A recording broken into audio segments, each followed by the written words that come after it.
രാത്രി ഏകദേശം 12 മണിയായിരുന്നു. സീമ വീട്ടിൽ തനിച്ചായിരുന്നു. പുറത്തുനിന്ന് ഭയപ്പെടുത്തുന്ന ശബ്ദങ്ങൾ കേട്ടുകൊണ്ടിരുന്നു. വീടിന്റെ പുറകിൽ നിന്ന് കടവാതിലുകളുടെയും മൂങ്ങകളുടെയും ശബ്ദം കേൾക്കുന്നുണ്ടായിരുന്നു.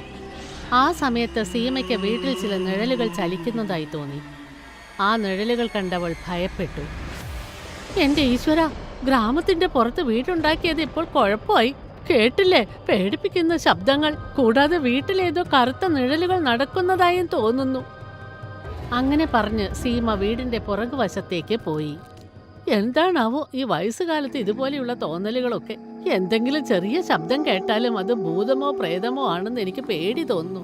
അങ്ങനെ പറഞ്ഞ് സീമ വീടിന്റെ പുറകിലേക്ക് നടന്നുകൊണ്ടിരുന്നു. അവൾ അവിടെ ഒരു ചെറിയ പെൺകുട്ടിയെ കണ്ടു. ആ പെൺകുട്ടി റീമയെ നോക്കി ചിരിക്കുന്നുണ്ടായിരുന്നു. ഏയ്, നീ ആരാ മോളെ? ഈ രാത്രി സമയത്ത് എന്താ ഇവിടെ ചെയ്യുന്നത്? ഞാൻ പ്രീതിനിയാണ്. ഞാൻ തനിച്ചല്ല, അമ്മയും കൂടെയുണ്ട്. പെൺകുട്ടി അത് പറഞ്ഞപ്പോൾ അമ്മയും അവിടേക്ക് വന്നു. എന്നിട്ട് രണ്ടുപേരും പ്രേതങ്ങളുടെ രൂപത്തിൽ സീമയെ ഭയപ്പെടുത്താൻ ആരംഭിച്ചു.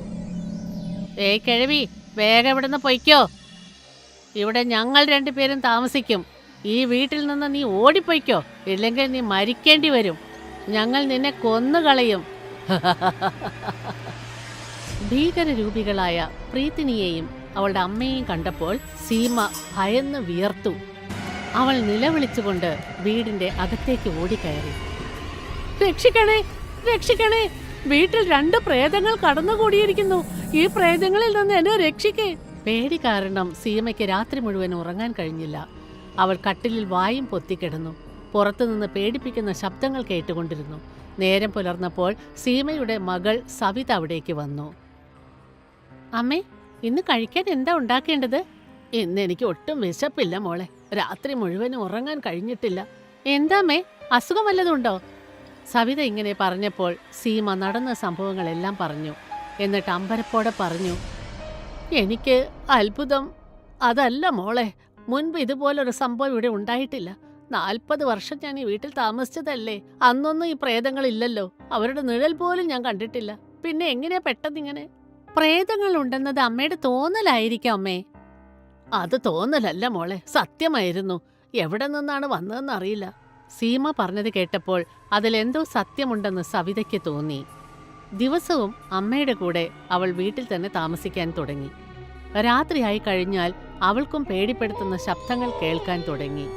കൂടെ വീട്ടിൽ കറുത്ത നിഴലുകൾ നടക്കുന്നതും അവൾ കണ്ടു. അമ്മേ, തീർച്ചയായും വീട്ടിൽ കറുത്ത നിഴലുകൾ കടന്നു വന്നിട്ടുണ്ട്. കണ്ടു, പേടിപ്പിക്കുന്ന നിഴലുകൾ നടക്കുന്നു. ഞാൻ നുണ പറഞ്ഞതല്ല.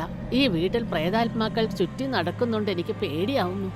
അമ്മ പേടിക്കണ്ട, ഞാനില്ലേ അമ്മയോടൊപ്പം. സവിത ഇത് പറഞ്ഞു കഴിഞ്ഞപ്പോൾ 2 പ്രേതങ്ങളും അവരുടെ മുന്നിൽ വന്നു നിന്നു. കിഴവി, നീ ഇതുവരെ ഈ വീട്ടിൽ നിന്ന് ഓടിപ്പോകാത്ത എന്താ? അമ്മയും മകൾ എന്റെ കൈകൊണ്ട് മരിക്കാൻ തയ്യാറായിട്ടുണ്ടാവും. ഏയ് കിഴവി, നിന്റെ കൂടെ എന്തിനാ മകളെയും കൊലയ്ക്ക് കൊടുക്കാൻ നോക്കുന്നത്? ഇത് ഞങ്ങളുടെ വീടാണ്. ഈ വീട്ടിൽ നിന്ന് ഞങ്ങളല്ല, നിങ്ങളാ ഓടിപ്പോകേണ്ടത്. മനസ്സിലായോ? സവിത ഇങ്ങനെ പറഞ്ഞപ്പോൾ 2 പ്രേതങ്ങളും ദേഷ്യപ്പെട്ട് അവരെ പീഡിപ്പിച്ചു. സീമയെയും സവിതയെയും കൊല്ലാനായി ശ്രമിച്ചുകൊണ്ടിരുന്നു. അയ്യോ, രക്ഷിക്കണേ, രക്ഷിക്കണേ! ആരെങ്കിലും ഒന്ന് വരൂ. ഈ പ്രേതങ്ങൾ ഞങ്ങളെ കൊല്ലും. ഞങ്ങളുടെ വീട്ടിൽ പ്രേതങ്ങൾ ചുറ്റി നടക്കുന്നു. സീമയും മകളും നിലവിളിച്ച് കരഞ്ഞുകൊണ്ടിരുന്നപ്പോൾ പുറത്തുനിന്ന് നായ്ക്കൾ ഓരിയിടുന്ന ശബ്ദം കേട്ടു. അതിനുശേഷം വാതിൽക്കൽ പഞ്ചായത്ത് പ്രസിഡന്റും അയാളുടെ വേലക്കാരനും എത്തി. അതെ, വാതിൽ തുറക്ക്. സീമ ചേച്ചി, ഞാൻ പഞ്ചായത്ത് പ്രസിഡന്റ് ധനിറാമാണ്. ചേച്ചി എന്തിനാണ് ഈ രാത്രിയിൽ ഇങ്ങനെ അലർന്നത്? പ്രസിഡന്റിന്റെ ശബ്ദം കേട്ടപ്പോൾ സീമയ്ക്കും സവിതയ്ക്കും അല്പം ധൈര്യമുണ്ടായി. ഉടനെ പ്രേതങ്ങളും അവിടെ നിന്ന് അപ്രത്യക്ഷരായി. സവിത ഓടിച്ചെന്ന് വാതിൽ തുറന്നു. പ്രസിഡന്റ് വേലക്കാരന്റെ കൂടെ അകത്തേക്ക് കയറി വന്നു. എന്താ ചേച്ചി ഇവിടെ വലിയ പ്രശ്നം? ചേച്ചി എന്തിനാ ഈ രാത്രിയിൽ ഇങ്ങനെ അലറി വിളിക്കുന്നത്?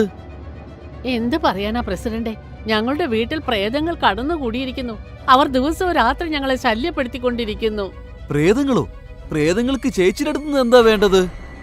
അവർക്ക് ഈ വീട് വേണം. ഞങ്ങളോട് ഇവിടുന്ന് ഓടിപ്പോകാനാ പറയുന്നത്. ഈ വീട് അവർക്ക് വേണോ അത്രേ. സീമ പറഞ്ഞത് കേട്ടപ്പോൾ പ്രസിഡന്റിന് കാര്യങ്ങൾ മനസ്സിലായി. അയാൾ ഒരു ഫക്കീറിനെ വിളിച്ചു എല്ലാ കാര്യങ്ങളും പറഞ്ഞു. അപ്പോൾ ഫക്കീർ അവരോട് പറഞ്ഞ കാര്യങ്ങൾ കേട്ട് പഞ്ചായത്ത് പ്രസിഡന്റും സീമയും അമ്പരന്നു പോയി. സീമ ചേച്ചിയുടെ വീട്ടില് ശരിക്കും 2 പ്രേതാത്മാക്കൾ ചുറ്റിക്കറങ്ങി നടക്കുന്നുണ്ട്.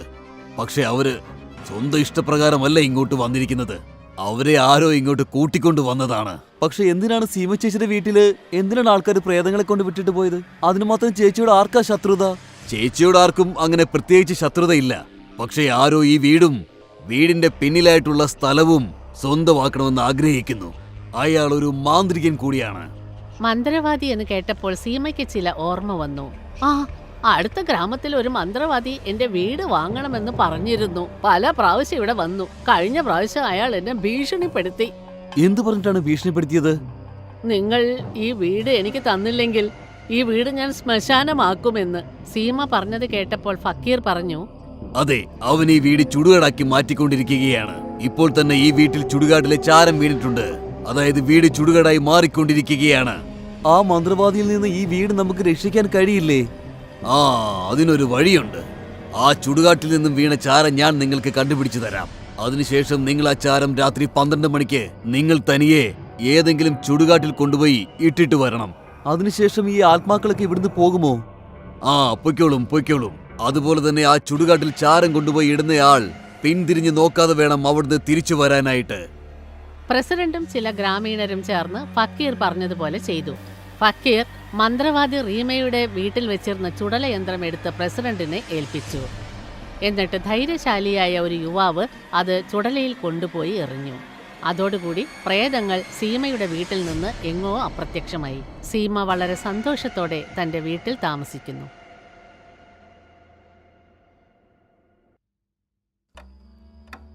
രാത്രി ഏകദേശം 12 മണിയായിരുന്നു.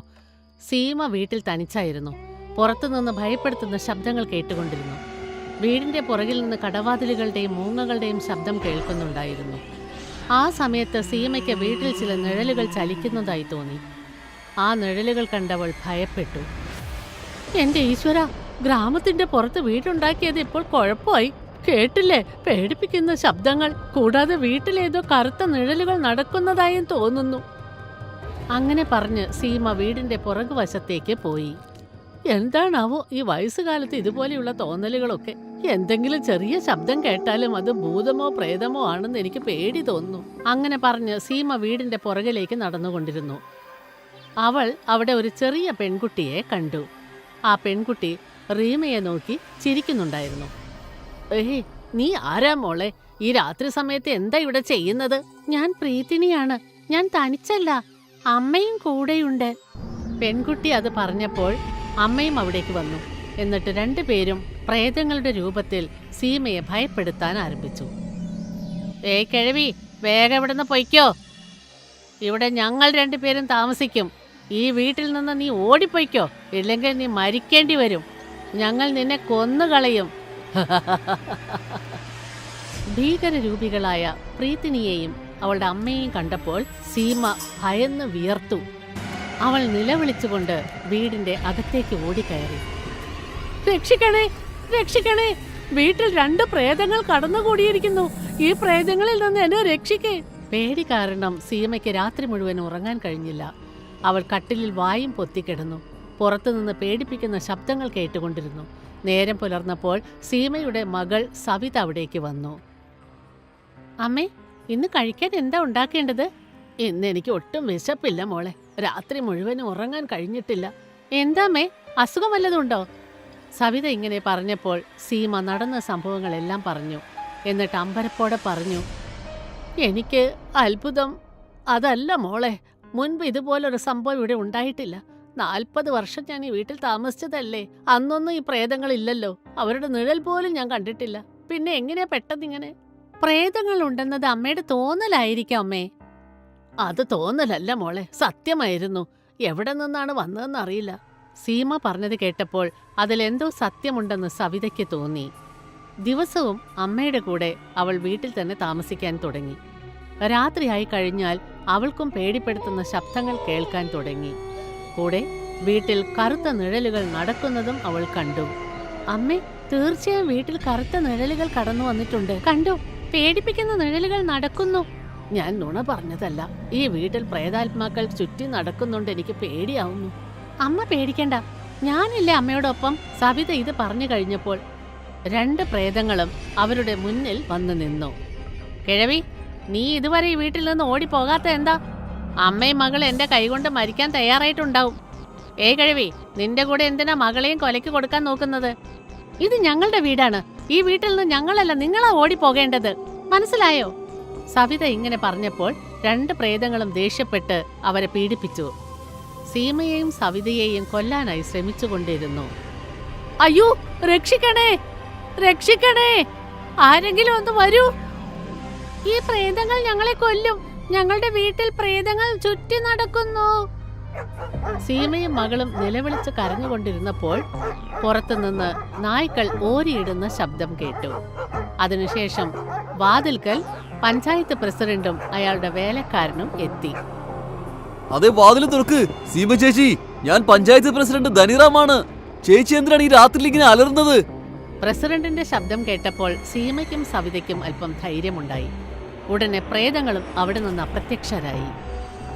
സവിത ഓടിച്ചെന്ന് വാതിൽ തുറന്നു.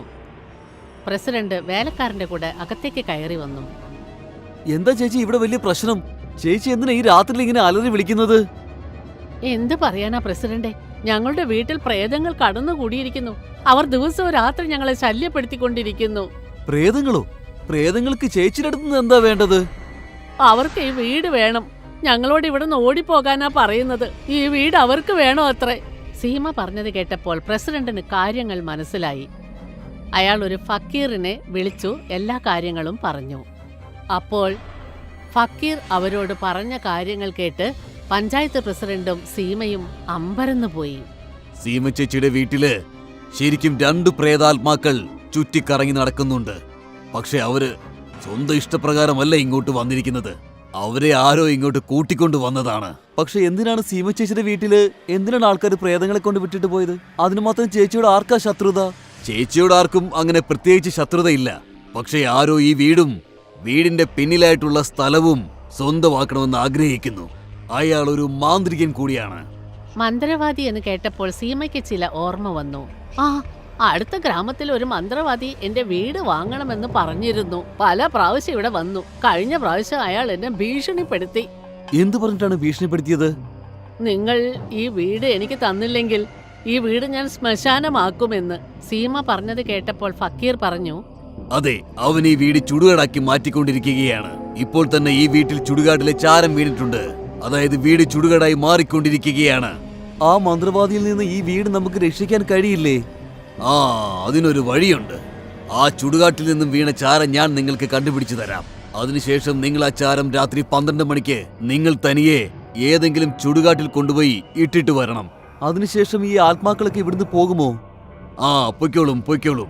അതുപോലെ തന്നെ ആ ചുടുകാട്ടിൽ ചാരം കൊണ്ടുപോയി ഇടുന്നയാൾ പിന്തിരിഞ്ഞ് നോക്കാതെ വേണം അവിടുന്ന് തിരിച്ചു വരാനായിട്ട്. പ്രസിഡന്റും ചില ഗ്രാമീണരും ചേർന്ന് ഫക്കീർ പറഞ്ഞതുപോലെ ചെയ്തു. ഫക്കീർ മന്ത്രവാദി റീമയുടെ വീട്ടിൽ വെച്ചിരുന്ന ചുടലയന്ത്രം എടുത്ത് പ്രസിഡന്റിനെ ഏൽപ്പിച്ചു. എന്നിട്ട് ധൈര്യശാലിയായ ഒരു യുവാവ് അത് ചുടലയിൽ കൊണ്ടുപോയി എറിഞ്ഞു. അതോടുകൂടി പ്രേതങ്ങൾ സീമയുടെ വീട്ടിൽ നിന്ന് എങ്ങോ അപ്രത്യക്ഷമായി. സീമ വളരെ സന്തോഷത്തോടെ തന്റെ വീട്ടിൽ താമസിക്കുന്നു.